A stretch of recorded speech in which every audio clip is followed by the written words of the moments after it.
Turkey's pursuit of the S-400, a defensive strategy or a geopolitical gamble.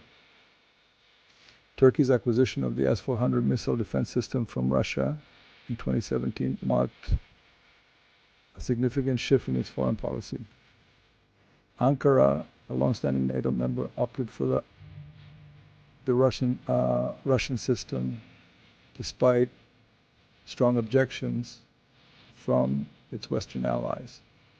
Turkey argued that the S-400 was necessary to bolster its air defenses, particularly in light of regional instability and perceived threats. This move signaled a potential drift from NATO and a closer alignment with Moscow. The United States and other NATO members argued that the S-400 could potentially compromise the security of sensitive military technology, including the F-35 fighter jet. The purchase became a major point of contention in the U.S.-Turkey relationship, setting the stage for a series of diplomatic clashes and economic sanctions. The U.S. backlash sanction and the F-35 fallout. The United States responded swiftly and decisively to Turkey's acquisition of the S-400 system. Washington argued that the presence of the Russian system on Turkish soil posed a direct threat to the security of NATO technologies, particularly the F-35 fighter jet program. Turkey was a partner in the F-35 program and had planned to purchase over 100 jets. However, the U.S. government argued that the S-400's advanced radar systems could potentially gather sensitive data on the F-35's capabilities, which could then be passed on to Russia. In 2020, the United States imposed sanctions on Turkey under the Countering America's Adversaries Through Sanctions Act, or CAATSAA. These sanctions targeted Turkey's presidency of defense industries, the country's main military procurement agency, and several high-ranking Turkish officials. The move was a significant blow to Turkey's defense industry and further strained relations between the two NATO allies.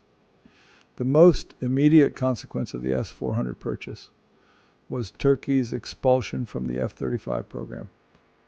The United States canceled the sale of the F-35 jets to Turkey and removed the country from the consortium of nations involved in the aircraft's production.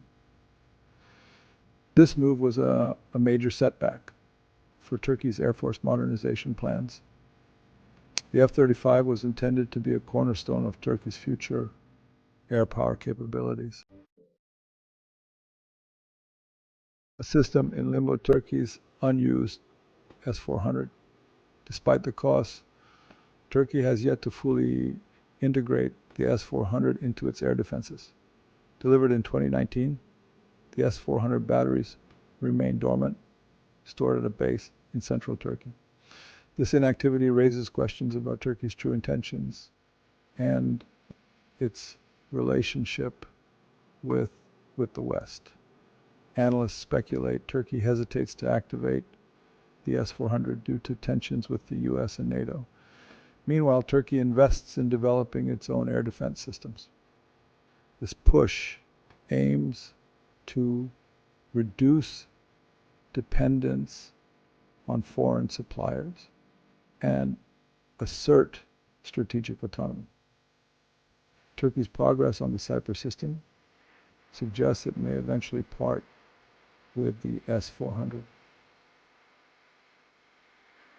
A daring proposition, Tevfik Kagla and the potential sale of the S-400. In recent months, a new dimension has been added to the S-400 saga. Kaglar, a prominent Turkish politician, proposes selling the S-400 to a third country. He suggests selling it to Pakistan or India, both interested in advanced air defense. This sale could help Turkey financially and improve relations with the US. However, Russia must approve any transfer, complicating the proposal. The sale could also impact regional power dynamics and Turkey's relations with neighbors.